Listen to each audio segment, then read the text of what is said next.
Welcome to Indie Beacon Radio, where creative souls can find help in marketing their creations. You can send questions for each show on Twitter using the hashtag IndieBeacon. Now sit back and enjoy learning about our guest for this show. Hello, and thank you for joining today's show. I am your radio host, josalyn-holiday. And we are so excited to have a Texas author join us today by the name of k-j-moullen. KJ, welcome to the show. Thank you, Jocelyn. Can you just start off by telling our viewers a little about yourself? Well, I was originally from Southern California.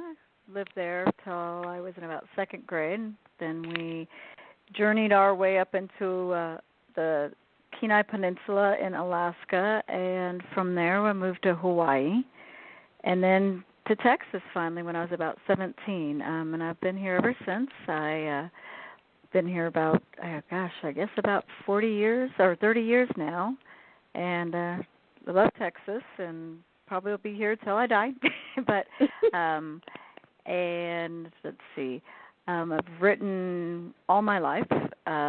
Writing has always been a passion and an escape for me, and I've finally recently was gently nudged by my family to perhaps pursue it as a career, and finally have gotten my first novel published. So that kind of sums everything up, I guess. And congratulations on getting your novel published. And living in all of those different states, did any of those states have an impact on your writing? Oh, I think all of them did in one way or another. I think Alaska holds a very dear spot for me. It was so beautiful up there, and I was always kind of a tomboy growing up, so being outside and playing hockey out on the back ponds and riding snow machines and just, having a good time was a lot of outdoor activities. Hawaii was definitely an experience. It was I think, where a lot of my writing started to take place. I was in sixth grade, and it was a hard adjustment for me. So I think I found leaning back on my writing and an escape, using it as an escape really, really helped. And so I think that's where it really started to blossom, even though I'd always had a love for books and reading and such. Oh, wow. And I know when I think about Alaska, and I'm sure I'm wrong, but when I think of Alaska, I think of cold and ice glaze. And I also think of Hawaii as volcanoes. Is that what you witnessed? Is any of that in your writing? No. Alaska is, if you go further up north, like on the north slopes where they show all the, small little villages and stuff, there's a lot of ice and snow. And, of course, during the winter you get your share of ice and snow. But during the summer times it can get up to the 70s and 80s, and it's beautiful. We lived along the Kenai River at a point, and there's the salmon run, and there's just so many beautiful, beautiful trees and mountains and hiking trails, and just so much to do during the summer. It's amazing. Oh, wow. It sounds interesting. And I read how much you loved books as a child, and I know most children sleep with blankets and stuffed animals. Can you please share with the audience what you slept with as a child, and please tell me why? Honestly, I hadn't remembered sleeping with it, but I slept with a book. It was a little small Mother Goose tales, so it had nursery rhymes in it and such, and I carried it around everywhere. It was my little whoopee, and my mom said that, I wouldn't go to bed unless it was in bed with me. And, like I said, I still have the book up in storage in my attic, and I don't know. I guess my love for books came with me at a very, very young age. So Yeah, they can still make fun of me about that today. I know, because when I read that, and I'm a pre-K teacher, and I'm like, I have never thought of sleeping with a book, a Mother Goose book. All yes, I could think of was a hardcover book and a child leaning over to get a scratch on the face. I don't know. My imagination started running. And then I started thinking, well, maybe it was a soft cover book, and then maybe she just crumpled it all up. I don't know. No, it was. I mean, it wasn't like it was like kind of one of the smaller books, but it was a hardcover. It definitely was hardcover. So, yeah, strange child, but. Well, it is okay. And then you moved to Texas your senior year of high school. I can't imagine going through all of these schools, and then the year you graduate is when you move to Texas. And you had a great experience with your creative writing teacher. Yes. How much impact did your teacher have on your writing, and how has this experience impacted your writing now? She was always very encouraging, and always had wanted me to do contests, and unfortunately it was a lot for me to put myself out there to the public. It's I think most writers, when they write, it's like putting a little piece of yourself onto the paper. And I had used writing for so long as an escape to just release, whether it was to release stress or just to get away and just get into my story that I was writing, or whether it was reading as well. And so I never really felt comfortable pursuing other people reading my writing and stuff. It was very my English teacher or creative writing teacher was extremely big on sharing with the classmates, and that was always gave me a little bit of anxiety, just getting out there and getting people's feedback, which I think most people, anytime you do anything, but getting feedback from other people of whether they're going to like it and receive it well. So I think eventually, I mean, I always was, I was always wondered what it would be like to perhaps pursue that line of, go ahead and trying to make a living at it and make it, or even just putting it out there because I enjoyed doing it. But I always kind of shied away from it. And I do think that the feedback I did receive from my classmates and my teacher always made me feel good about that maybe there was something there. Just it took me a while to actually expand on that. So she helped you get out of your comfort zone. Yeah, for the most part, I would say that I had several English teachers that did that. I had another one in my 9th grade year that was very, very pushed actively for me to explore more writing, and he was one of up in Alaska, and he was one of the reasons I took like the creative writing classes and started taking them. So, and yeah, that's. Wow, and your classmates probably probably taught you what constructive criticism really is. They were always very, very positive from what I remembered. She, of course, was very good about, if you don't have anything nice to say, don't comment, don't, I don't ever recall there being any,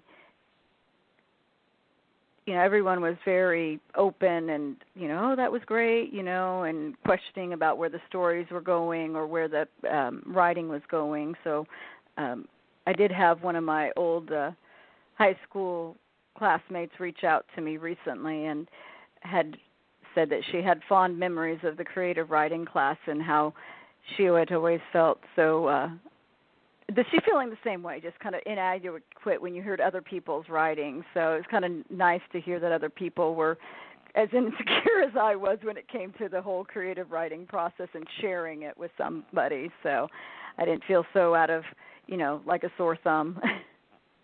Right. And, of course, that always makes you feel a little better. So your first novel was completed in the spring of 2017. Can you tell us about your novel? Absolutely. It's a young adult fantasy, and the story, the main character is a 16-year-old girl who just feels like she's the average teenager, but always kind of feels uncomfortable and never quite fits in. She doesn't have much family. It's just her and her mom, and then they move and her grandmother at their grandmother's house, and so she has moved around quite a bit, and then starts experiencing some strange incidences with light flashing, and then some weird things and concerns. She brings it up to her grandma and mom, and her mom gets very upset that she's experiencing these things. And she soon finds out that she's not from Earth, that she's actually from another world, and that her mom came here to get away from something or someone, but her mom isn't elaborating. And when she finds out, the next morning her mom takes her out into the woods packed with bags to go off to get away to keep her grandma safe from something. So they started running again. And next thing she knows, she ends up in the world she was originally from by herself without her mom. And so she's a bit discombobulated and trying to find out what's really going on. So from there, she learns about magic and a lot of different creatures and things that she only believed that existed in books, and also realizes that there's some evil forces at work, and she must decide which choice that she needs to make as far as doing the easy thing or doing the right thing. It sounds like a mystery. So, not too much. Go ahead. No, go ahead. I'm sorry. Oh, so not too much of a mystery, other than you kind of try and figure out what's going on as far as with all the different. She finds out there's a lot of lies involved in her life, that she was told a lot of lies, and that's so she's just finding out the truth. Unraveling the truth is always difficult. Of course. So, who or what inspired your story? I'm not real sure. I know that sounds odd, and I know a lot of authors, when they write, do the whole outline. I just kind of get ideas that come to me, and there's always usually a strong main character, and I just kind of start writing about him and see where it takes me. I've always really enjoyed fantasy and science fiction, so I do enjoy writing about other worlds and creating that whole mystic of different worlds and things of that nature. Okay. Thank you so much. We need to take a quick break, and as soon as this break is over, I have more questions for you and more about what's coming up next. Awesome. Thank you. Authors, are you looking for the perfect place to publish your new ebooks? Look no further than ebg247.com/authors-services. Let us help with editing, cover designs, web banner designs, even formatting and conversion. Our professional services can take your book from no sales to today's top seller. That's ebg247.com/authors-services. Don't go it alone. Let us handle everything for you. At EBG, you always get a quality service, all at an everyday affordable price. It's the web's best place to create your new ebook. Howdy, I'm John Cruder, the Midnight Marauder. I guess you might say that I'm a vigilante who rights the wrongs I see along my many travels to balance the scales of justice, especially those of the corrupt and murderous members of the Town Council of Bandera, Texas.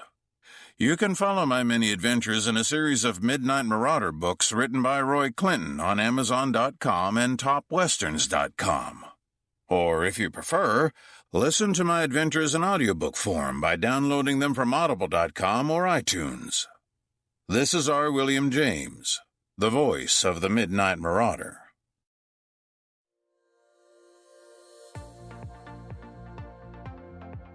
Texas Authors is proud to be a supporter of IndieBeacon.com, a website that supports indie authors from around the world. If you are looking for help with marketing or getting published, IndieBeacon.com can assist you. Years of experience by the founder is available to any indie author looking for help. IndieBeacon.com, a place for creative souls to find help in marketing their creations.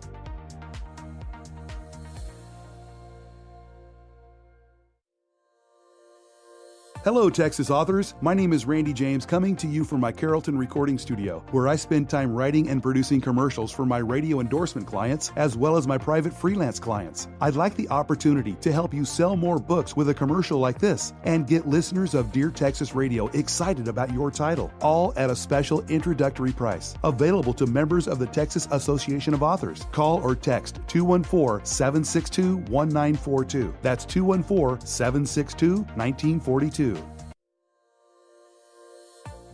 Bourgeois Media and Consulting, a book publishing consultant where creative inspiration is realized. More at bourgeoismedia.com. Welcome to Indie Beacon Radio, where creative souls can find help in marketing their creations. You can send questions for each show on Twitter using the hashtag IndieBeacon. Now sit back and enjoy learning about our guest for this show. Thank you and welcome back. We are with Texas author k-j-moullen, and we're so glad to have her on the show.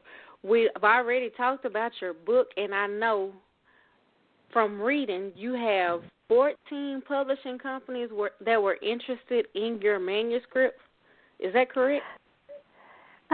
Yes, I actually kind of went an unconventional route to get my book published. I originally started off looking into literary agents, and a friend of mine who lives over in the UK sent me an article about Publishizer, which is a crowd fundraising platform for books or for authors. However, they have a little bit of a twist with it. So as you sell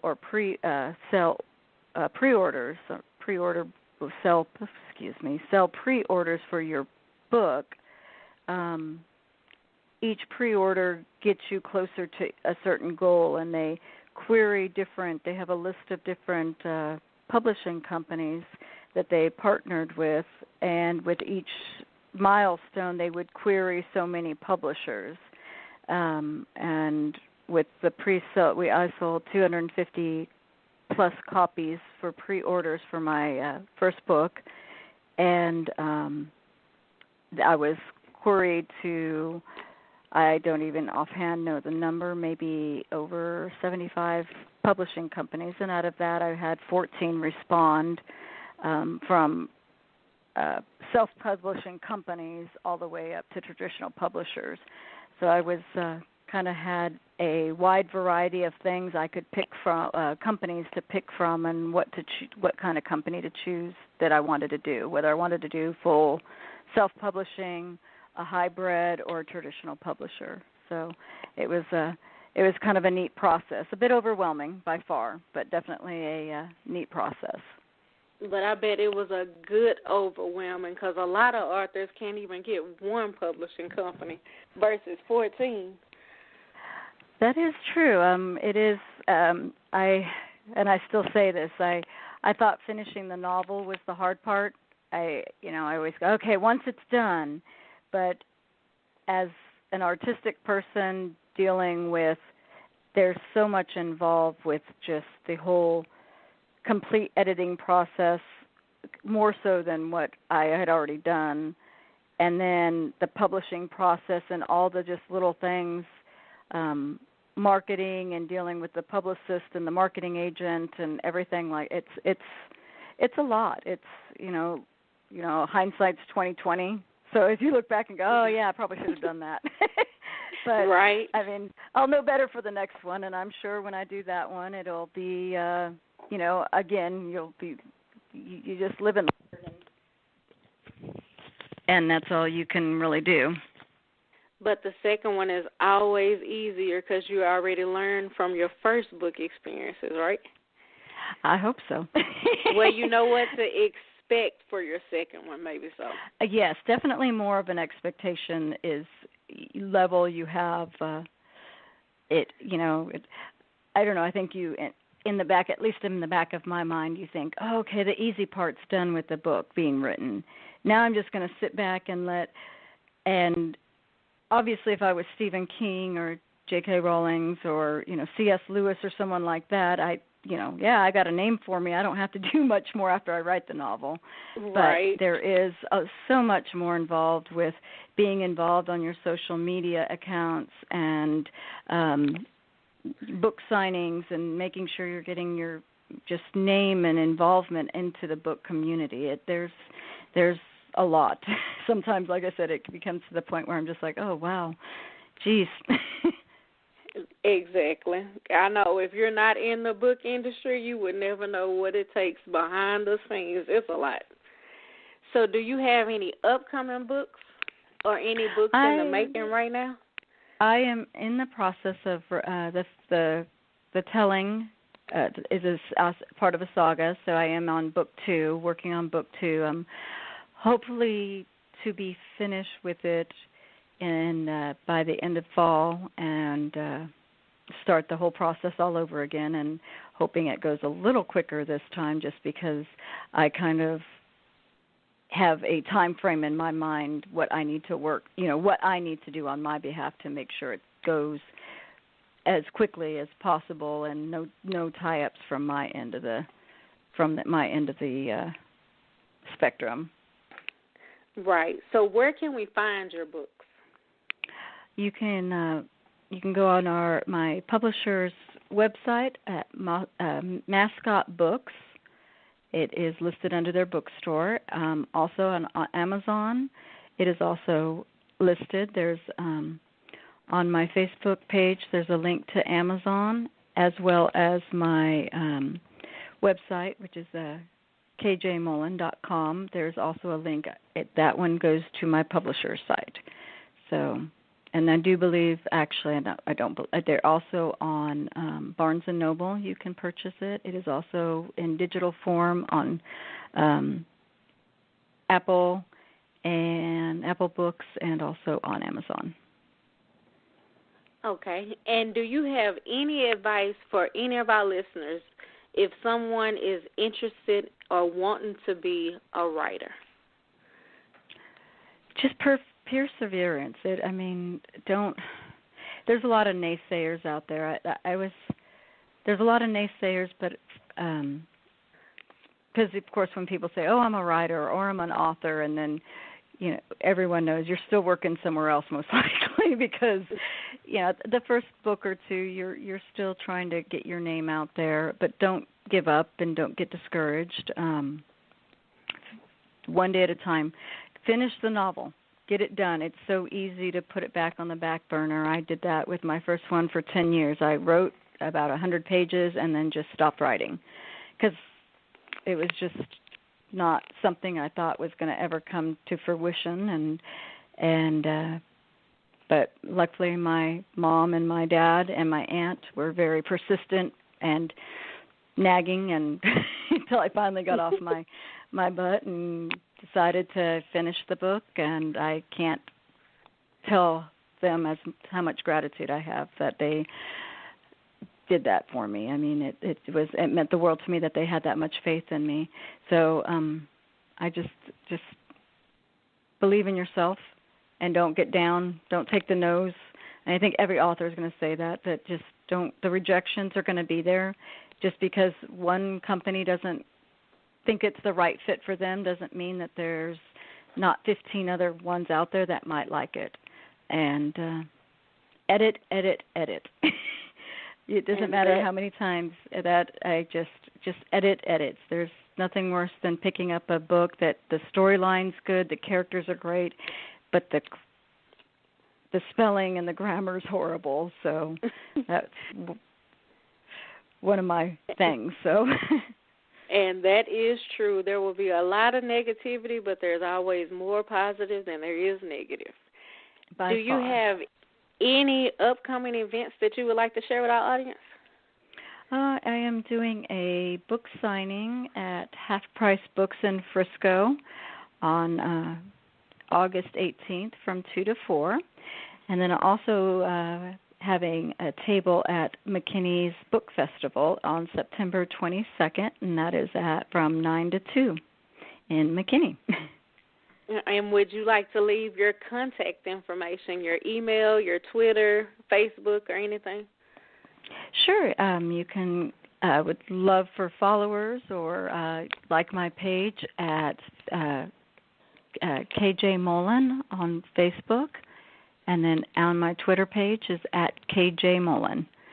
I don't actually have an email, but you can send messages. I'm usually very, very responsive to messages on Facebook, and I've yet to get any kind of newsletter, which I had someone send me a message the other day and ask me about that. So I guess maybe that's something I need to look into. I was like, right. I don't something have else that. to add to your list. Yes. Well, that is good. Well, thank you so much for joining us today. We're so happy to have you on the show, KJ, and we do wish you well in your future endeavors. And please don't forget her books are available at books.txauthors.com. Thank you again for joining us today, K-J Moullen. We look forward to hearing about you in the future.